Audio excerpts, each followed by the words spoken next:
Hello, അപ്പോൾ എല്ലാവർക്കും എൻ്റെ വീഡിയോയിലേക്ക് സ്വാഗതം. അപ്പോൾ ഇന്നത്തെ വീഡിയോ എന്ന് വെച്ചാൽ ഫസ്റ്റ് ഞാൻ മാത്സ് റിവിഷൻ തന്നെ സ്റ്റാർട്ട് ചെയ്തിട്ടുണ്ട് കേട്ടോ. ഇന്നിവിടെയൊക്കെ മഴയാണ്, ഒരുപാട് ദിവസത്തിന് ശേഷമാണ് മഴ ഒന്ന് സ്റ്റാർട്ട് ചെയ്തിട്ടുള്ളത്. അപ്പോൾ റിവിഷൻ ചെയ്യുന്നതെന്ന് വെച്ചാൽ ഏതെങ്കിലും ഒരു പഴയൊരു ഡയറി എടുത്ത് വെച്ചിട്ട് ഞാൻ സിലബസും കയ്യിലുണ്ട്, അതിൻ്റെ ഓരോ ടോപ്പിക്കായിട്ട് റിവിഷൻ സ്റ്റാർട്ട് ചെയ്തിട്ടുണ്ട്. ഇതൊക്കെ ഞാൻ ഓരോ ബുക്കായിട്ട് എഴുതി തീർത്ത കാര്യങ്ങളാണ്, എനിക്ക് റിവിഷനാണ്. ചിലതൊക്കെ മറന്നു പോയിട്ടുണ്ട്, അതൊന്നും കൂടി ക്ലാസ് കേട്ട് ഞാൻ വീണ്ടും റിവിഷൻ സ്റ്റാർട്ട് ചെയ്തിട്ടുണ്ട്. അതുപോലെ കുറേ ക്വസ്റ്റ്യൻസും നമ്മൾ വർക്കൗട്ട് ചെയ്യണം.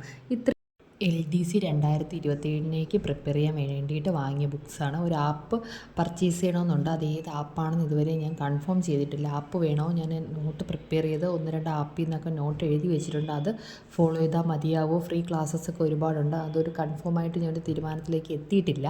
പിന്നെ ഇപ്പോൾ ഇതിന് ഞാൻ വാങ്ങിയ ബുക്കൊക്കെ ഞാൻ ബുക്ക് സ്റ്റോളിൽ പോയി വാങ്ങിയതാണ്. നമ്മളെ വീടിൻ്റെ അടുത്ത് രാമചന്ദ്ര ടെക്സ്റ്റൈൽസ് ഉണ്ട്, അവിടെ ഈ ബുക്കൊക്കെ ഉണ്ട്. അപ്പോൾ അവിടെ പോയി തന്നെ ഞാൻ വാങ്ങിയതാണ്. പേപ്പർ ക്വാളിറ്റിയൊക്കെ സൂപ്പറാണ്. അപ്പോൾ ഇത്തരം പഴയ ബുക്കുകളിലൊക്കെ നമ്മൾ മാത്സ് എഴുതി പഠിക്കുന്നത് ായിരിക്കും ബെറ്റർ. ഒരിക്കലും മാത്സ് കേട്ട് മാത്രം പഠിച്ചുകൊണ്ട് നമുക്ക് എക്സാമിന് അത് ഒരിക്കലും വർക്കൗട്ട് ആവില്ല. ബാക്കി എന്ത് കാര്യങ്ങളും നമ്മൾ ഒരുപാട് പ്രാവശ്യം കേട്ടാൽ നമുക്കത് വർക്കൗട്ട് ആവും. പക്ഷേ മാത്സ് ഒരിക്കലും കേട്ട് എഴുതരുത്, ചെയ്ത് തന്നെ എഴുതിയാൽ മാത്രമേ നമുക്ക് മാർക്ക് സ്കോർ ചെയ്യാൻ പറ്റുള്ളൂ. ഇതെൻ്റെ ഒരു റാങ്ക് ഫയലാണ്. ഞാൻ LDCക്ക് വേണ്ടി പ്രത്യേകിച്ച് ഒരു റാങ്ക് ഫയൽ പർച്ചേസ് ചെയ്തിട്ടില്ല. ഡിഗ്രി പ്രിലിംസിൻ്റെ റാങ്ക് ഫയൽ തന്നെയുണ്ട്. അപ്പോൾ ഓരോ പ്രാവശ്യം വീണ്ടും റാങ്ക് ഫയൽ വാങ്ങുന്നത് വേസ്റ്റാണ്. സത്യം പറഞ്ഞാൽ റാങ്ക് ഫയലിൻ്റെ ആവശ്യം നമുക്കില്ല എന്ന് നമ്മളൊരു ആപ്പ് പർച്ചേസ് ചെയ്ത് നോട്ട് പ്രിപ്പയർ ചെയ്ത് കഴിഞ്ഞ് യൂട്യൂബിലെ ഫ്രീ ക്ലാസ്സസും കേട്ട് കഴിയുമ്പോൾ നമുക്ക് മനസ്സിലാവും നമുക്ക് റാങ്ക് ഫയലിൻ്റെ ആവശ്യം സത്യം പറഞ്ഞാൽ ഇല്ല. പിന്നെ നമുക്കൊന്ന് നമ്മുടെ ഒരു സമാധാനത്തിന് വേണ്ടിയും എന്തെങ്കിലും വിട്ടുപോയോ, നമുക്കൊന്ന് എന്തെങ്കിലും വായിക്കാനൊക്കെ ഇടയ്ക്ക് ഒരു ഫ്രീ ടൈമൊക്കെ വായിക്കാൻ വേണ്ടി ഒരു റാങ്ക് ഫയൽ വേണമല്ലോ എന്ന് കരുതി വാങ്ങാം. ആദ്യമൊക്കെ PSC പഠിക്കുന്ന സമയത്ത് ഞാൻ ഇങ്ങനെ റാങ്ക് ഫയൽ വാങ്ങി കൂട്ടുമായിരുന്നു. അതൊക്കെ വേസ്റ്റാണ്. നമ്മൾ ക്ലാസ് കേട്ട് നോട്ട് പ്രിപ്പയർ ചെയ്ത് എഴുതുന്നതാണ് ഏറ്റവും ബെറ്റർ. എൻ്റെ മാർക്ക് ഇമ്പ്രൂവ് ചെയ്തതും ആ ഒരു പാറ്റേൺ ഞാൻ ഫോളോ ചെയ്തുകൊണ്ട് മാത്രമാണ്. അപ്പോൾ എൻ്റെ ഇത് ടാലൻറ്റ് അക്കാഡമിയുടെ റാങ്ക് ഫയലാണ്. ടാലൻറ്റിൻ്റെതാണ് എൻ്റെ കയ്യിൽ ഇതുള്ളത്, മറ്റതൊക്കെ ലക്ഷ്യയുടേതാണ് കൂടുതലും. അപ്പോൾ എനിക്ക് ബെറ്റർ ഓപ്ഷനായിട്ട് തോന്നിയിട്ടുള്ളത് ലക്ഷ്യ തന്നെയാണ്. അപ്പോൾ എന്താണ്, ടാലൻറ്റിൻ്റെ ഈ റാങ്ക് ഫയൽ 4 വോളിയുമായിട്ടാണ് ഞാൻ വാങ്ങിയിട്ടുള്ളത്.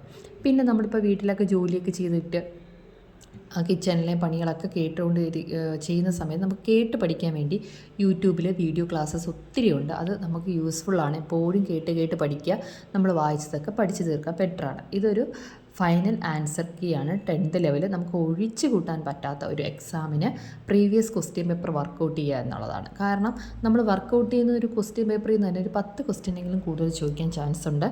മാത്രമല്ല അതുപോലത്തെ അതായിട്ട് മോഡേൺ ക്വസ്റ്റ്യൻസ് നമുക്ക് മനസ്സിലാക്കുകയും അതിൽ നിന്ന് തന്നെ ഈ പാറ്റേൺ നമ്മൾ കവർ ചെയ്തിട്ടില്ല എന്നുണ്ടെങ്കിൽ നമുക്ക് കവർ ചെയ്യാൻ പറ്റുകയും ചെയ്യുന്ന ഒരു ബെറ്റർ ഓപ്ഷനാണ് പ്രീവിയസ് ക്വസ്റ്റ്യൻ പേപ്പർ വർക്കൗട്ട് ചെയ്യുക എന്നുള്ളത്. തുടക്കക്കാർക്കൊക്കെ കൂടുതൽ ബെറ്റർ ആയിരിക്കും ഇതുപോലത്തെ വീഡിയോ ക്ലാസ്സസ് ആയിട്ട് ക്വസ്റ്റ്യൻ പേപ്പർ വർക്കൗട്ട് ചെയ്ത് നോട്ടൊക്കെ എഴുതി പഠിക്കുന്നത്. ആദ്യമൊന്നും ഞാനിങ്ങനെ പ്രിപ്പയർ ആളല്ലായിരുന്നു. ആ സമയത്തൊക്കെ ഞാൻ റാങ്ക് ഫയൽ വാങ്ങുന്നു, അത് മൊത്തം പഠിച്ച് തീർക്കുന്നു. കറണ്ട് അഫെയർ അതിൽ നിന്ന് പഠിക്കുന്നു. നമ്മൾ പഴയ റാങ്ക് ഫയൽ ഫോളോ ചെയ്താലും നമ്മൾ കറണ്ടായിട്ടുള്ള കാര്യങ്ങൾ അപ്ഡേറ്റ് ചെയ്തുകൊണ്ടേയിരിക്കണം. ഇത് ഞാൻ ഫ്ലിപ്കാർട്ടിൽ നിന്ന് വാങ്ങിയൊരു ബുക്കാണ്. ഇതിൻ്റെ വീഡിയോ ചെയ്തു എന്ന് ഓർക്കുന്നു. ഇത് ഞാൻ വൊക്കാബുലറി യൂട്യൂബിലെ ഓരോ ക്ലാസ്സസ് കണ്ട്, ഏത് ക്ലാസ്സാണെന്ന് ഞാൻ ഇപ്പോൾ ഓർക്കുന്നില്ല.